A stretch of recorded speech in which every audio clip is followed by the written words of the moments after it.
après introduction boobu nga xam ni jot nañ ci leeral programme bi moom mooy lan, ban façon type de programme la, ni Microsoft ñoom ñoo ko defar, lan lay liggéey, gestionnaire de base de données la ndax moom kese la ak yu mel noonu, ak lan mooy avantage nga jëfandikoo ko. dañuy jéem a dem dox bu gaaw rek dugg présenter éléments yi nga xam ni moom lañ fas yéene jëfandikoo ci dawra bi ñu nekk nii.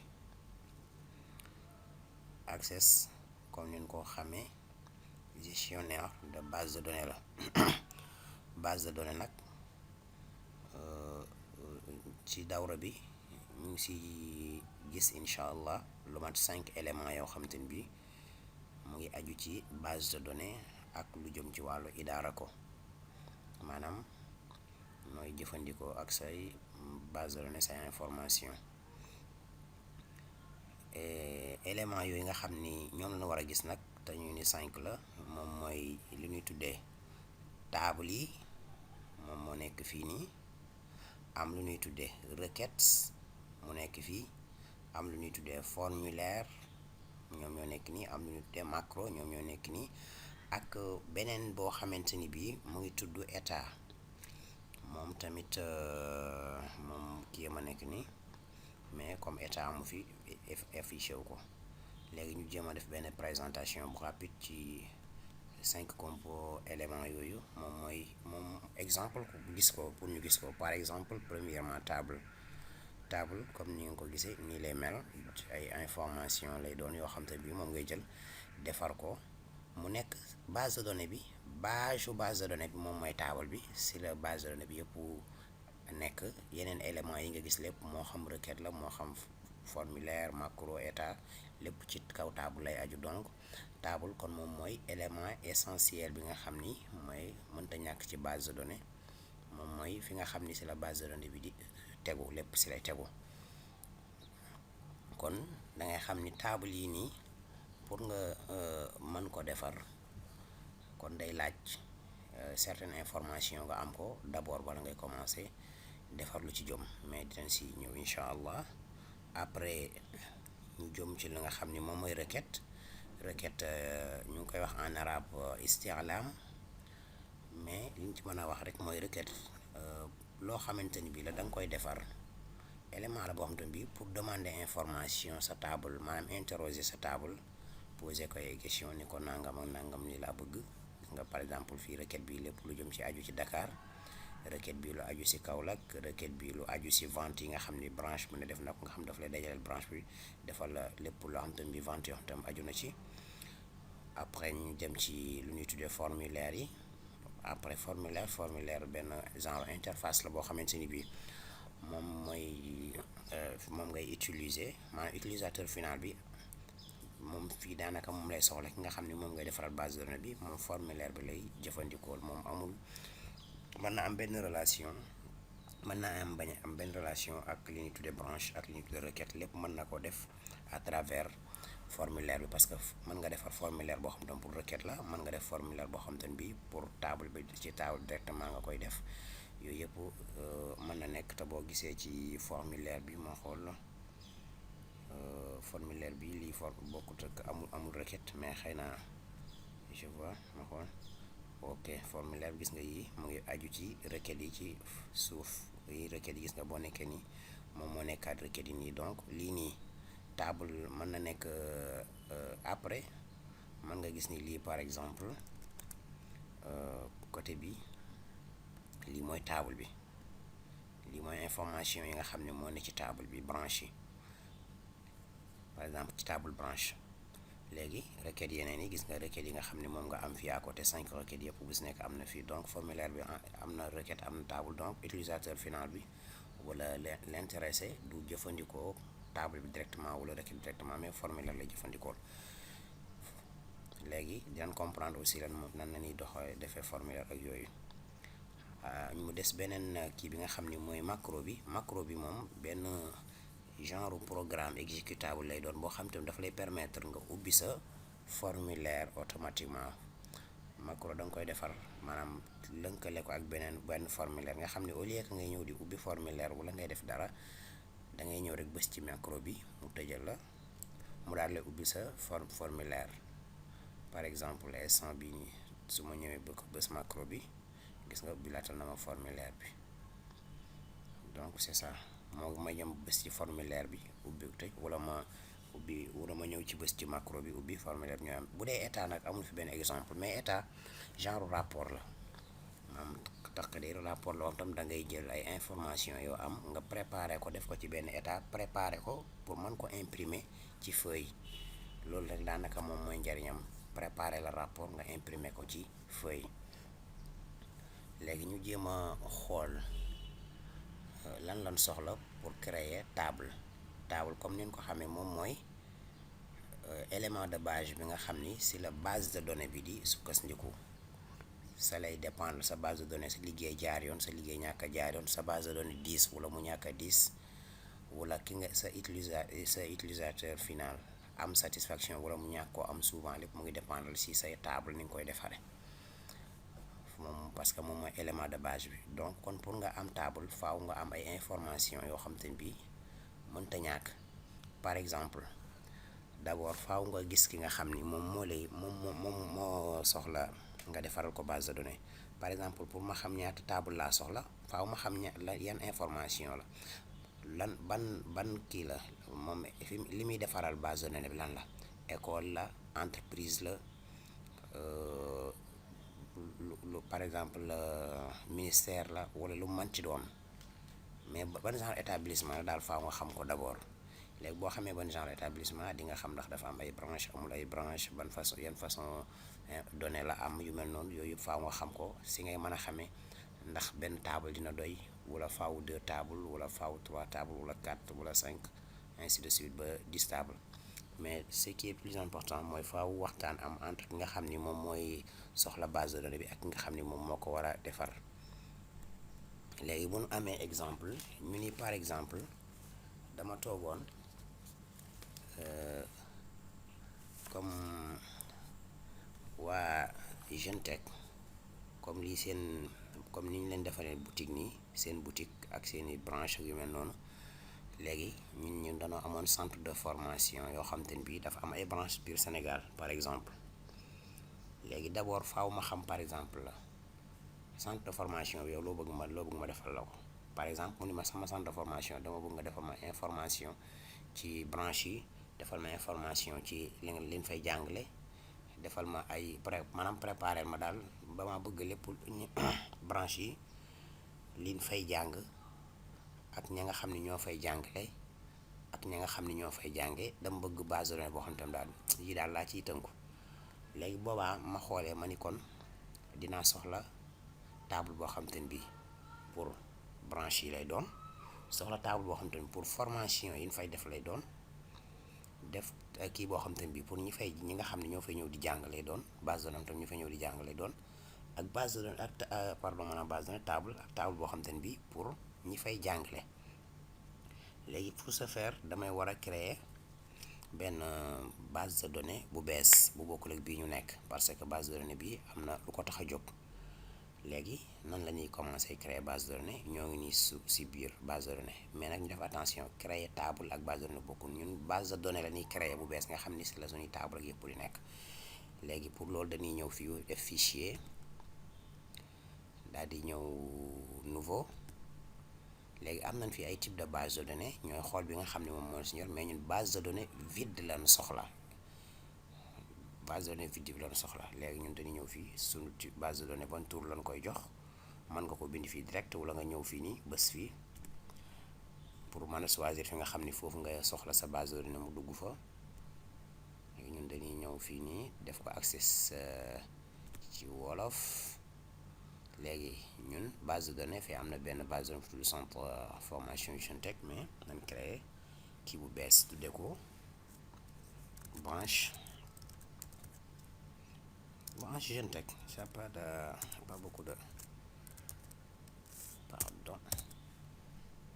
bon base de données bi moo ngi noonu lépp jëm si access bi extension bi yooyu yaakaar naa jot na ko expliquer. jaruñu si jaaraat pour gagner plus de temps. mais instant bi wax na tànn nañ fan lañ koy def ak yooyu utoon nañ ko tur mais créé guñ ko léegi faa nga bés créé mu daal la koy créer. léegi comme ni ngeen ko gisee ñëw na ak proposé nu benn table boo xam te ne bii def na ci benn colonne d'abord wala benn champ muy nouveau. léegi pour ñun façonner suñu table comme ni ñu ko soxlaa dañuy ñëw daal di première table bi mu proposé su neexee ñu supprimer ko su neexee ñu ko neex liggéey ci. léegi ñu nan ko supprimer carrément arrêté. léegi ñëw créer suñu bopp table bu bees daal di ñëw table pardon loolu laay bañ créer mode création de table. léegi table bii nii su mën naa ko enregistrer ba pare doo ko continuer liggéey, mën naa ko dugal information yi ma soxla pour doo ko enregistrer. léegi naa ko dugal information yi ma soxla ci première table ba pare doo ko enregistrer jox ko sur table bi ñun léegi nan def léegi ñun suñu table branche day soxla ay information branche bi lan lañ ci soxla. bëgg na noo xam par exemple numéro branche bi ma dal koy identifier nga xam da nga branche 1 branche 2 branche 3 wala branche 4 yu mel noonu. ak xam aussi turu branche bi ndax dañ ko jox turu lay mel noonu. ak xam fan la branche boobu nekk maanaam turu dëkk bi ak adresse exacte bi ak lu mu gàtt numéro téléphone branche bi boo ko bëggee xam ne normalement. léegi yooyu type d'information antenne bi mën nga koo soxla ci branche bi. léegi kon ñu commencé def id branche mu nekk identifiant branche bi. léegi identifiant branche bi boobu dañ koy def numéro automatique lañ koy def. léegi xam naa si comme dafa gudoon présentation yooyu su ma defaree table ba pare dinaa expliquer numéro automatique ak yooyu lan moo tax. après ma def nom di branche. léegi nom branche bi aussi léegi ñu def ko texte. après mu dese nu par exemple ban ville la nekk aussi par exemple. après adresse bi aussi adresse bi ci app bu duggee ci ville ba pare ban adresse la moom aussi mën nga ko bàyyi texte. numéro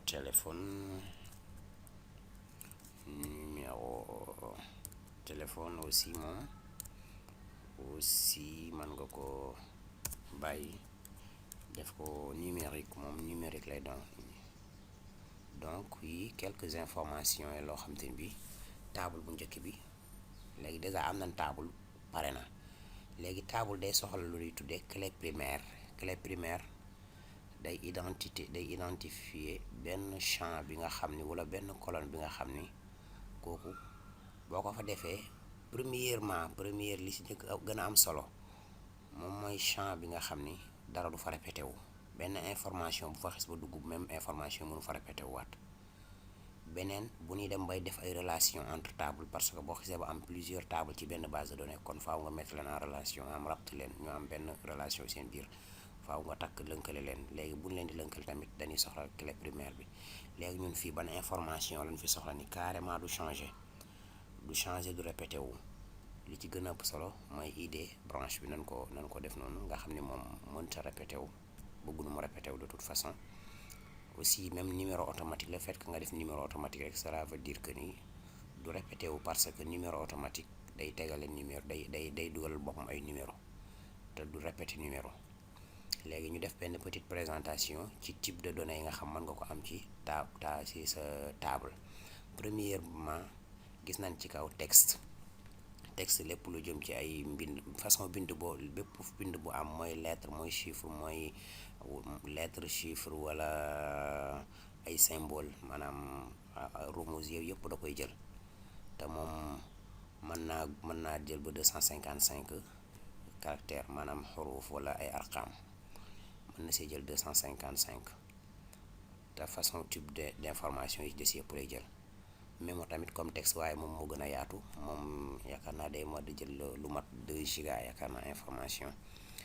numérique aussi moom lu jëm ci wàllu numérique ni nga ko xamee lu jëm ci ay numéro rek lay jël am na wuuteeg numéro automatique. Numérique boo ko defee yow yaa dugalal sa bopp numéro yi, numéro automatique boo ko defee dootoo dugalal sa bopp numéro yi, doo si mën a dugal dara.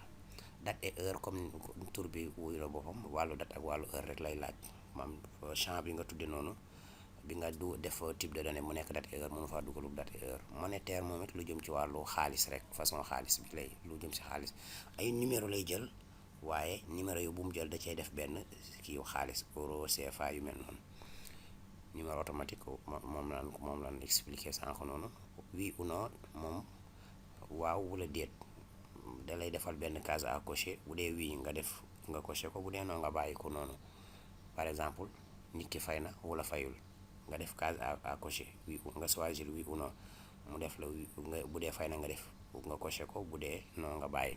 objet olé moom pour nga rapt jël ay photo wala vidéo wala ay son, maanaam ay wax, jël ko lënkale ko ak sa base de données bi ngay liggéey, moom lay jariñ. lien hypertexte moom genre moom it da ngay lënkale ab adresse ngay jël def ko ci sa base de données, nga xam boo ko bësee mu yóbbu la feneen. par exemple lu mel ni lien site web, site web, wala yu mel ni article par exemple boo xam, wala beneen base de données boo xam tam da nga ko bëgg rapt ak yooyu, mën nga def genre lien hypertexte. wala beneen table yu mel noonu, ay information yoo xam te bi ci biir ordinateur bi la nekk, nga créer lien hypertexte, nga xam ni bu ñëwee boo ci taxawee rek da ngay gis kii sa curseur souris bi changé, di la wan ni kii bi mën nga cee bës. bu ko defee souvent daf lay def benn genre infobulle, maanaam benn risaala bu ndaw boo taxawee ci kaw di la wax ne ma boo ci bësee fii la lay yóbbu. bu ko defee nga bës ci mu yóbbu la foofu. PS Join nag moom tamit da ngay jël lu mel ni par exemple comme booy dugal email, ngay bind bëgg a envoyé ay photo wu lay mel noonu, moom dafa lay dafa lay indi lu mel noonu, nga xam ne da ngay bind sa message ba ci biir, nga soxla par exemple boole ci benn photo, benn texte, fichier texte wu lay mel noonu. boobaa moom lu mel noonu lay nga koy jëfandikoo. calculer moom lim lay indil mooy da ngay am ñaari champ yu ko jiitu d'abord, yoo xamante ni bi am na ay chiffre, nga boole ñaari champ yooyu calcule ko ci champ bi nga xam ni moom ngay tuddee calculer, moom ngay def type de données am calculer. par exemple su ma bëggoon a xam par exemple revenu benn programme ma bëgg a xam revenu mu total ñaata la, mën na maa calculer par exemple bu fekkee man xoolee nombre de participants yi ak coût du programme, maanaam ñaata nit ñoo si participer ak programme bi ku si nekk lu muy fay. boobaa ma ko defee multiplier ko si champ bi ma def calculer, foofu la may jox lan mooy li nga xam ne mooy revenu programme bi yëpp, wala bokk ñi dugg la lan fay, ñi bokk ñëpp liñ fay nun toll. assistant liste moom liste la boo xamante ne la xam ne daf lay créer comme liste bi ñu ubbi nii, nooy def ba créer ko moom it foofu assistant bi ngay jëfandikoo pour créer liste bu mel ni ci biir Access. léegi ñu dem ci léegi pour def loolu, su fii nii mën nañ fi am benn assistant liste aussi. par exemple branche yi nga xam ni moom la ñu am, par exemple bu fekkee xamoon nañ yenn branche la, pour ñu bañ a sonal suñu bopp mën nañoo ñëw par exemple def fi assistant liste. léegi ñu choisir quelques branches 4 ou 5, léegi ñu xool na ne créer assistant liste en même temps ñu gisaale ko fii nii. da nga am soit je veux que la champ liste de choix extrait les valeurs d'une autre table ou requête, maanaam dafa bëgg yow liste bi mu jëlee ko ci ab table wala ci ab requête, mu ndax loolu nga bëgg. waaye man li ma soxla mooy ma defaral sama bopp liste bi la ñu ci nekk lépp. léegi damay ñëw fii je taperai les valeurs souhaitées, la def suivant, maanaam nay topp. léegi man ci ban buy apparaître, ndax comme ni mu feeñe woon léegi lay nekk wala day nekk si ñaari colonne, ñun leen soxla mooy mu nekk ci benn colonne. maanaam bu doon ñaari colonne dafa dugal colonne bi ak colonne bi, da ngay gis ma activer ñaari. par exemple su ma defoon 2 colonnes par exemple, soo defoon fii 2 pardon c'est pas activé, boo defoon 2 mu indi la 2 colonnes, champ disponible nangam karam-far yooyu. maa ngi jéggalu ci baat bu ma wax. de toute façon ñaari colonnes yaa ngi noonu, te ñun leen soxla mooy benn colonne lañu soxla. dañuy ñëw mu nekk ci benn colonne, j'ai fait une erreur, je dois revenir en arrière pour jusqu'ici. Alors ñu ñëw fii suivant, léegi ñun benn colonne lañu soxla. léegi fii la ñuy ñëw dugal ci turu, par exemple turu branche yi, par exemple turu branche yi. Bon, c'est pas la peine parce que ça demandera du temps. léegi nan ko éliminer, mais de toute façon boo ko soxlaa, par exemple turu branche yi nan def exemple, par exemple xombal, par exemple branche tudd xombal, branche beneen ñëw tudd njaay, et cetera branche beneen ñëw noonu ainsi de suite. léegi nga def suivant. boo ñëwee fii nom du branche, ndax branche yi da ngaa bëgg buy choisir tur yi mu limité ko ci liste bi nga bindoon seulement pour am bañ ko cee limité. léegi su la neexee nga def ko mu limité ko ci nga xam ni comme deux tur yi ma dugal yooyu yëpp foofu rek lay yem, wala ma bàyyi ko noonu nga xam ne bu dugalee deux tur yooyu mën na ko caa dooleel autre pour mu bindal boppam turu branche bi. léegi ñu nan ko limité foofu, ñu daal def terminé. léegi bu ñu duggee ci table bi après dinañ gis loolu. léegi nan dem ñu affiché, ñu enregistré suñu table. léegi instant bi su ma ko enregistré faaw ma jox ko tur. naa def enregistré branche, table bi table la, table des branche la. léegi nan ko noonu daal di def ok. léegi ñu ñëw affiché ko mode feuille de données. gis nga fii nom di branche bu ñu fi bësee di nga gis nga liste bi ne tànnoon moo ngi nii. loolu moom mooy type de kii. fii ville bi aussi, fii sax moom moo waroon a gën a mën a nekk, par exemple liste, adresse bi, numéro téléphone, lu si nekk choisir nañ type de données yi nga xam moom moo fa nekk. numéro automatique boo gisee ni mel ni mënoo fi dugal dara, boo fi jéemoon a bindit du sotti parce que moom doo fa bind dara. maa ngi bës mais gis nga jéemul, mënoo ci def dara. donc noonu la ñuy créer table. ok, léegi créer nañ benn table boobu, ainsi de suite. yeneen table aussi bu ñu bëggee créer yeneen table aussi noonu la ñuy def. nga ñëwaat fii, léegi dañuy créer yeneen trois table. première table mu ngi nekk table formation lay doon, nga xam ni formation yi ñu war a soxla lañ ciy def. créer table boo xamante ni bii pour participants yi lay doon. créer table boo tam pour formateurs yi lay doon. léegi d'abord xam nañu créer nañ table branche yi. léegi dañuy dem créer table. léegi yan genre formation lañ fay def. premièrement comme ni ñu ko def tout le temps dañuy fexe ba ñu utal créer ko benn idée nga xam ni souvent mën na nekk clé primaire bi mu gën a woyof, parce que benn numéro moo gën a yomb ngay def ay lu gudd bu ko defee base de données bi di 10. mais bu dee ay numéro rek souvent du 10. moo tax ñuy faral di ko def ab identifiant yu mel noonu bu ko defee base de données bi mën a woyof. léegi nañ def identifiant formation, ban formation la, wala programme. identifiant formation, non identifiant programme, nañ ko def programme.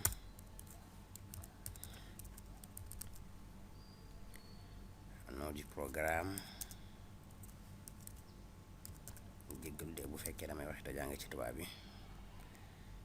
bon, fii d'abord nañ fi définir type de données bi. numéro automatique, nom du programme nañ ko bàyyi noonu. am na coût du programme,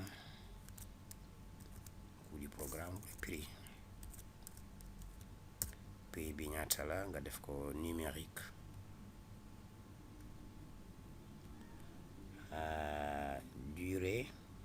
durée normale, durée bi maanaam durée bi li mu war a durée normale mën nañ ko def aussi numérique, wala nga def ko texte, parce que boo bëggee bindaale comme 3 mois 4 mois yu mel noonu boo ko defee numérique doo ci mën a def ay lettres.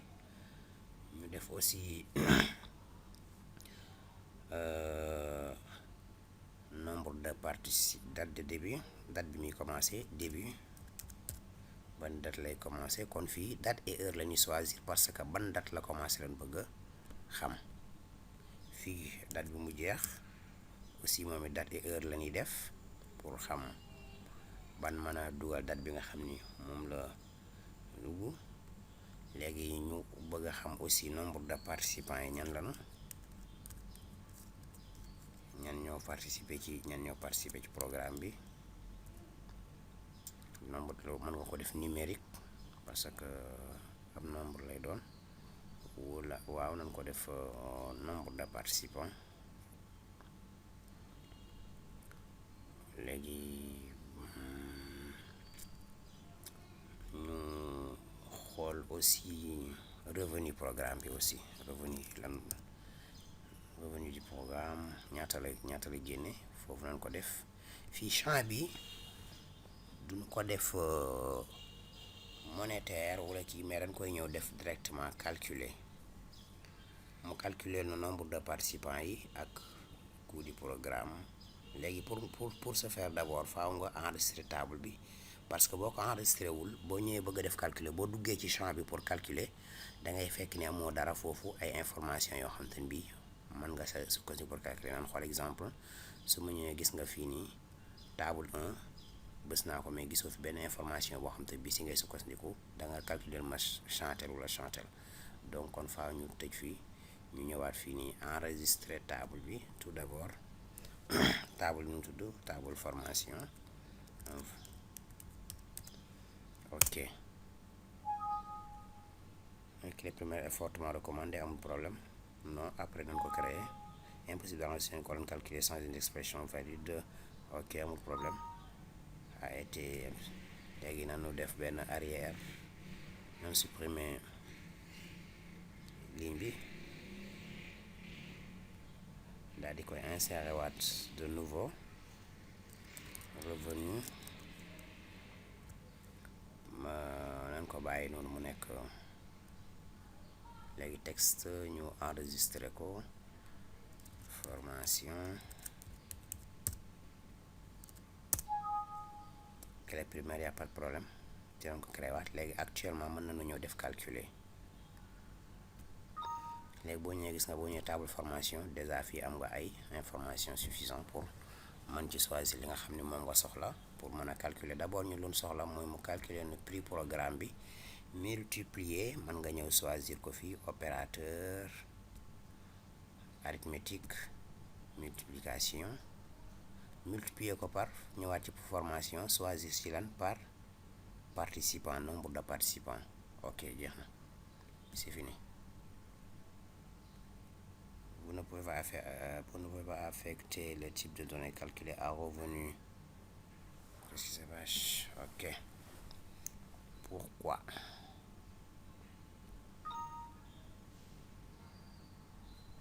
Pourquoi pas à revenu utiliser l'option ajouter en chantant? ok c'est peut-être parce que dafa nekkoon texte bi moo tax léegi nañ ko dindi. bon pour gagner du temps damay copier lii d'abord supprimer ligne bi coller waat lii yaa am fi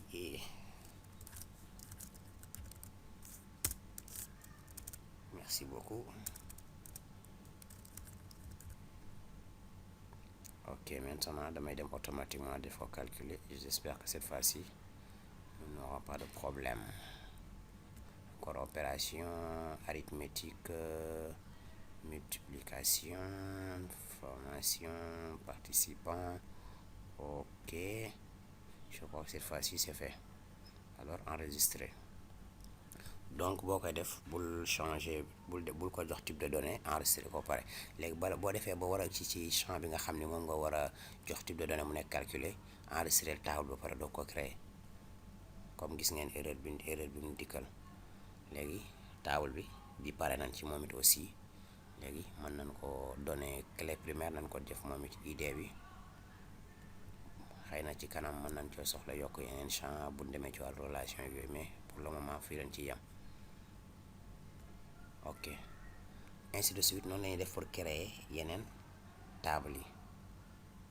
léegi information yi nga xam ne moom moo ci aju boo ñëwee ci calculer fii nii du loo fi dugal moom boo dugalee fii dara ak fii rek ak nombre de participants yi mu daal la koy calculer fii ci revenu bi loolu la.